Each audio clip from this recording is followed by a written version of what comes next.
આપણે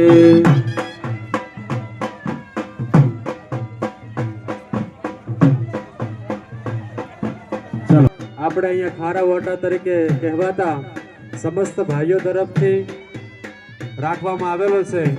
આજના દિવસે વિક્રમ સંવત 2082 મહાવદ તેરસ એટલે કે મહાશિવરાત્રીના શુભ દિવસે શુભ મુહૂર્તની અંદર શ્રી ભગવતી આદ્યશક્તિ જોગણી માના પ્રાણ પ્રતિષ્ઠાનું આયોજન રાખેલ છે.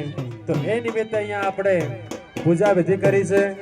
હવે માતાજીનો જે નવો ફોટો લાવ્યો છે એના જે આ પાંચે લાભાર્થી યજમાન બન્યા છે, કુળદેવીની કૃપાથી જે યજમાન બન્યા છે એમના હાથે અહીંયા વિધિવત આપણે પૂજા વિધિ કરી અને માતાજીની પધરામણી આપણે કરીશું. તો જે પણ દાતા આની અંદર ફૂલ નહીં તો ફૂલની પાંખડી સહભાગી રૂપી બન્યા છે એ તમામ દાતાઓને ખૂબ ખૂબ ધન્યવાદ. એમને માતાજી ભગવતી રાજરાજેશ્વરી એમની મનોકામનાઓ પૂર્ણ કરે અને આવો એમની ઉત્તરોત્તર પ્રગતિ કરાવે અને આવા ધર્મ કાર્ય એમના હાથે કરાવે અને ધર્મ કાર્ય કરાવે તો જ કલ્યાણ થાય, કોઈ કલ્યાણ થતું